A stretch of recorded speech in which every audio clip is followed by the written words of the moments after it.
Assalamualaikum warahmatullahi wabarakatuh. Alhamdulillahirabbil alamin wa bihi nasta'in ala muridin yawatin. Assalatu wassalamu ala asrofil anbiya'i wal mursalin wa ala alihi wa ashabihi ajma'in wa ba'd. Jamaah salat Isya dan tarawih yang dimuliakan Allah, puji dan syukur. Tidak lupa marilah kita panjatkan kehadirat Allah Subhanahu wa taala atas nikmat umur panjang, kesehatan, kita dapat melaksanakan sholat berjamaah di masjid yang mulia ini semua umatnya. Hadirin jamaah yang dimuliakan Allah, bulan Ramadan itu sering disebut sebagai bulan tarbiyah, sering juga disebut sebagai bulan pensucian jiwa atau pembersihan jiwa, karena banyak sekali rahmat yang diturunkan oleh Allah selama bulan Ramadan ini. Banyak aktivitas yang dilakukan oleh umat Islam, mulai kita bisa menyaksikan hampir seluruh masjid, terutama pada sholat maghrib, sholat isya, sholat tarawih, dan sholat subuh, itu hampir dipenuhi oleh jamaah. Biasanya setelah selesai sholat isya, jamaah begitu salam sholat sunnah rata-rata meninggalkan masjid menuju rumah masing-masing. Tetapi pemandangan di bulan Ramadan itu berbeda. Para jamaah rata-rata di masjid-masjid itu masih menghidupkan malamnya dengan tadarus Quran, membuat kelompok-kelompok, ada bapak-bapak, ada remaja, ada ibu-ibu, dan seterusnya. Hampir semua masjid itu dipenuhi dengan amalan-amalan, syiar-syiar Ramadan yang itu menunjukkan, mudah-mudahan itu menjadi indikator peningkatan iman dan ketakwaan kita semua. Amin ya rabbal alamin. Jamaah yang dimuliakan Allah, infak di masjid juga meningkat, sedekah kepada tetangga, sedekah kepada anak yatim, bahkan perolehan lembaga amil zakat, infak, dan sedekah LAS itu juga mengalami peningkatan yang sangat signifikan. Betapa bulan Ramadan itu membuat orang yang semula jarang ke masjid menjadi rajin ke masjid. Puasa Senin Kemis yang sebenarnya itu tidak terlalu berat, karena seminggu hanya 2 kali, atau Ayyamul Bid yang hanya 3 hari dalam sebulan, itu juga jarang dilakukan oleh umat Islam. Tetapi kita selama 1 bulan penuh, kita sudah bangun jam 3, mungkin ada yang sebelum jam 3 kita sudah siap menyiapkan makan sahur, dan kita rela bangun jauh lebih pagi, dan kita juga rela tidur lebih larut, karena kita melaksanakan perintah Allah. Begitu mudahnya dan begitu ringannya kita melaksanakan ibadah-ibadah selama bulan Ramadan. Jamaah yang dimuliakan Allah, kalau diibaratkan, kita mengisi Ramadan itu seperti mengisi air di dalam ember.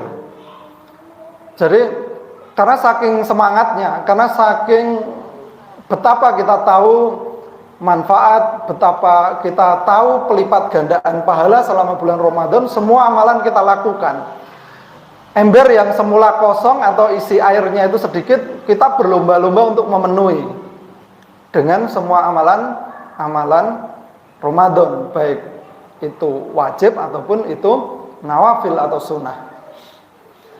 Namun jamaah sekalian, ada satu hal yang tidak kalah penting. Kalau ibarat amalan kebaikan, amalan hasanat itu berupa air di dalam ember itu, kita juga perlu memperhatikan apakah ember yang kita isi itu utuh atau tidak, ada kebocoran atau tidak. Karena ketika kita terlena, ember yang kita isi air terus-menerus itu ternyata ada yang bocor, apalagi bocornya itu lebih dari 1, ada 2, 3, dan seterusnya. Dengan kata lain, air yang kita isi terus-menerus itu sejatinya adalah sia-sia. Karena seperti kita membuat atau beramal dengan pahala yang banyak, tetapi kita pada saat yang lain kita juga melakukan hal-hal yang itu bisa merusak pahala atau justru bisa menghapuskan pahala.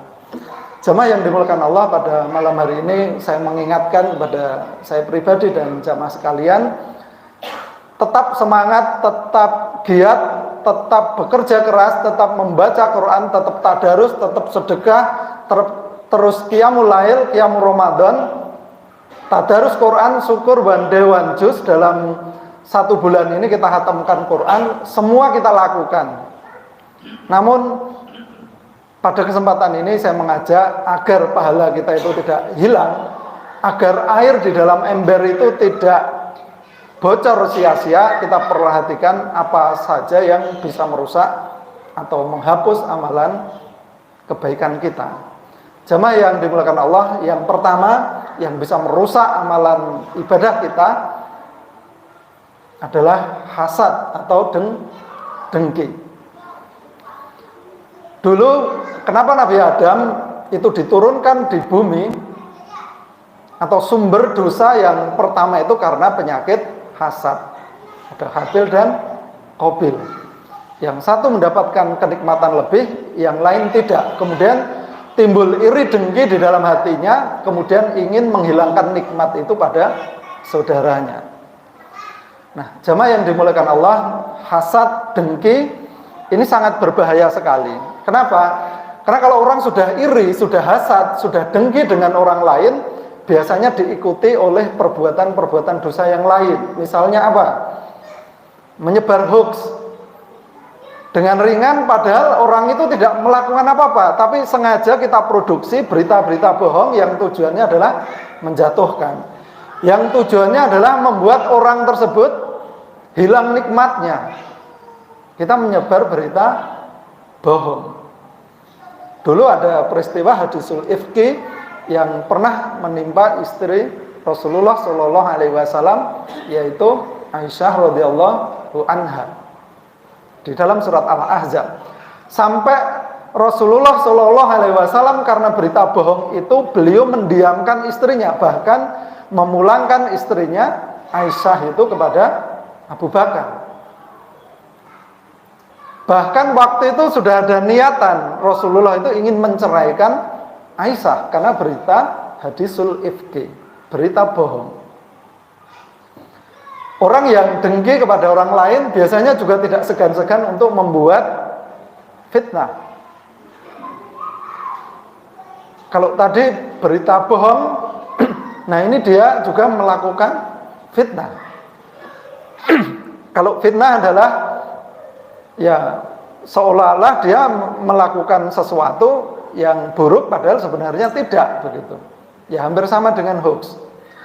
Dan yang ketiga, kalau orang sudah diliputi rasa iri, dengki, biasanya juga tidak segan-segan dia untuk melakukan ghibah, membicarakan orang tersebut dengan berlebihan, sehingga seolah-olah hanya aib dan aib, tidak ada kebaikan kepada orang tersebut. Nah, ini kalau orang sudah diliputi rasa iri, rasa dengki.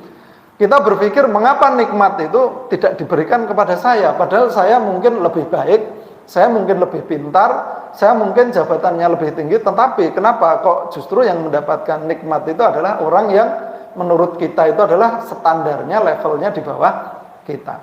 Nah, jemaah sekalian, kita perlu hati-hati ketika hati kita ini dihinggapi rasa hasad, iri dengki, maka itu sesungguhnya adalah merusak amalan ibadah. Di dalam hadis dikatakan dengki itu seperti api yang melalap kayu bakar. Artinya dia itu seperti bara yang dia merusak, dia nanti akan memakan, menghanguskan seluruh amal-amal kebaikan kita, meskipun itu banyak. Meskipun apinya kecil, tapi ketika dia menyala terus-menerus, tumpukan kayu bakar yang menggunung, yang tinggi, itu lama-kelamaan juga akan ludes, terbakar, dia akan hangus, akan menjadi abu. Begitu juga dengan amal-amal kebaikan kita.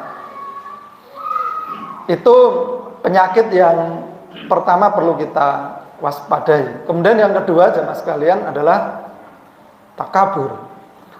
Takabur itu adalah perasaan merasa lebih, ijab binafsi, merasa saya ujub, saya merasa takjub kepada diri saya sendiri.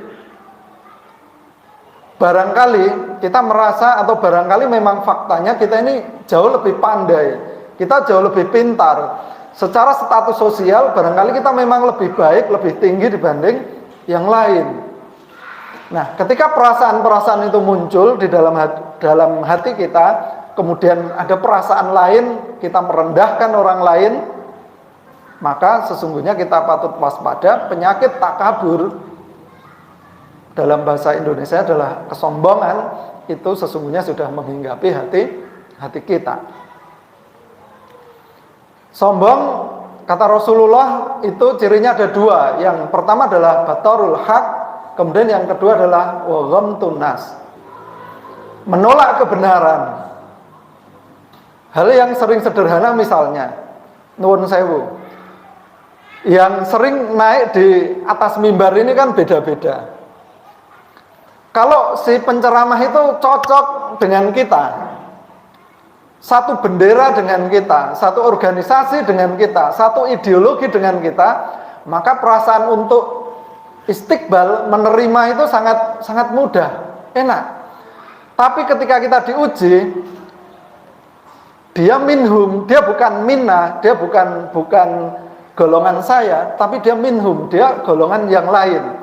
Nah, sudah muncul perasaan bahwa saya ini lebih baik, golongan saya ini lebih tinggi, lebih mulia daripada dia. Sehingga apa yang saya lakukan, saya tidak mau mendengarkan dia, saya mengacuhkan dia. Yang biasanya dia kusuk mendengarkan pengajian, dia melakukan aktivitas yang lain atau bahkan cenderung mengganggu. Karena dia merasa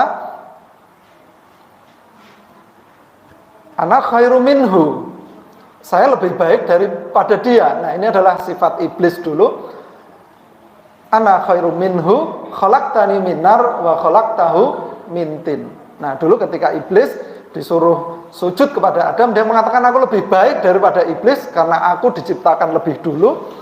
Aku diciptakan dari api, sementara Adam diciptakan dari tanah. Nah, ini perasaan sombong, menolak kebenaran.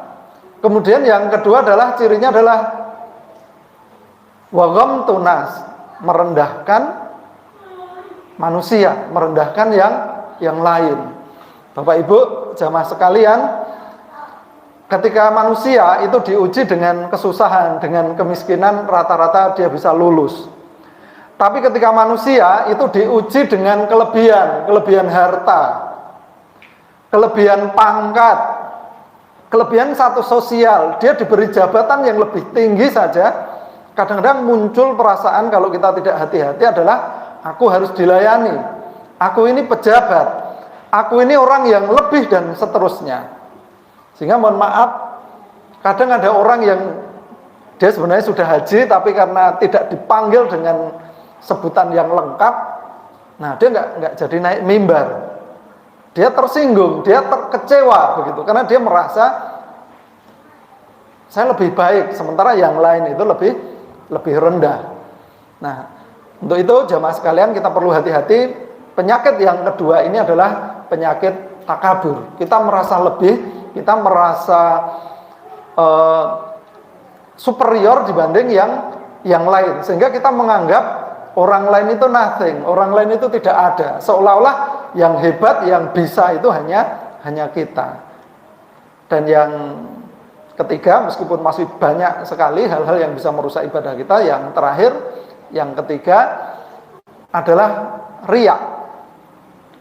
Riya itu adalah memperlihat-lihatkan, atau bahasa yang lain itu pamer begitu. Nah, ini kita perlu hati-hati jamaah sekalian, apalagi di era digital hari ini, di era sosial media hari ini, kita perlu hati-hati. Saya ikut grup warga, saya ikut grup takmir di tempat saya. Itu ada saja salah satu jamaah itu yang memposting apapun yang dia lakukan itu di masjid.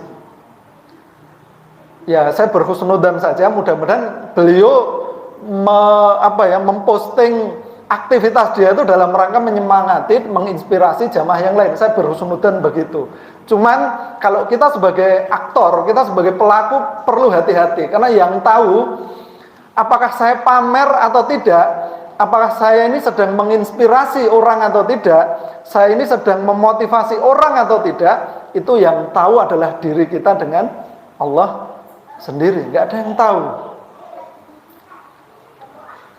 Maaf ya, 1 jam ke depan saya tidak update status. Saya mau menyelesaikan one day, one juice saya. Post. Nah, sambil dia sedang memegang mushaf. Nah, ada lingkaran di situ. Bagus kan Bapak Ibu sekalian? Saya off dulu ya guys, gitu ya. Nah, ditulis di akun media sosial, di Instagram, di WA group, bikin status WA, di Facebook, di Twitter, di X ya sekarang. Nah, dia bikin seperti itu begitu. Narasinya bagus Bapak Ibu. Itu memberi semangat, memberi motivasi dan menunjukkan kesalehan begitu. Cuman kita harus hati-hati Bapak Ibu. Apakah yang kita lakukan itu ibadah yang sedang kita lakukan itu lillah, karena Allah atau karena manusia? Riya itu adalah beribadah karena manusia. Jamaah sekalian, Rasulullah SAW mengingatkan riya itu seperti semut hitam yang dia berada di batu hitam saat hujan dan ada pada saat malam hari. Jadi samar, lembut sekali Bapak Ibu. Apakah yang kita lakukan, apa yang kita pertontonkan kepada orang itu masuk kategori riya, pamer atau tidak? Jadi sampai Rasulullah itu menggambarkan riya itu sebuah perbuatan yang seperti semut hitam di atas batu hitam saat hujan dan malam hari. Jangankan nggak hujan ya, malam hari semut hitam, siang saja di batu hitam kadang-kadang nggak kelihatan. Nah, apalagi sampai seperti itu, kita perlu hati-hati sekali. Nah, inilah jamaah sekalian pentingnya kita melakukan tazkiyatun nafas, karena Allah Subhanahu wa taala sudah mengingatkan qad aflaha man tazakka. Orang yang beruntung adalah orang yang membersihkan, mensucikan jiwanya.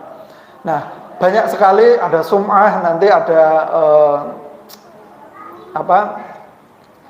menyuap, gratifikasi. Nah, apalagi ini saat hari raya itu banyak sekali hal-hal yang kalau nggak kita perhatikan, hal-hal yang tidak diridhoi oleh Allah itu bisa merusak pahala ibadah kita Ramadan. Seperti tadi saya gambarkan, jangan sampai kita berlomba-lomba mengisi ember dengan air, tetapi kita tidak memperhatikan kebocoran-kebocoran yang ada. Nah, kalau kebocoran-kebocoran ini tidak kita waspadai, maka air yang sudah kita isi, pahala yang sudah kita lakukan banyak sekali, itu akan bocor dan akan menjadikan seluruh amalan yang kita lakukan itu sia-sia. Sehingga Rasulullah mengingatkan ruba shaimin laisa lahu min siyamihi ilal ju'i wal atas. Banyak orang yang berpuasa itu tidak mendapatkan ganjaran, tidak mendapatkan pahala kecuali lapar dan dahaga. Nah, mudah-mudahan jamaah Masjid Arafah terhindar dari penyakit-penyakit yang bisa merusak jiwa, yang merusak hati dan bisa merusak pahala. Dan mari kita semangat, kita syiarkan Ramadan kita ini dengan amalan-amalan kebaikan. Semuanya kita niatkan lillah karena Allah. Dan kita berdoa semoga jauh dari sifat pamer, dari sifat sum'ah, dari sifat sombong, dari sifat hasad, dengki yang nanti justru akan merugikan kita. Billahi taufiq wal hidayah.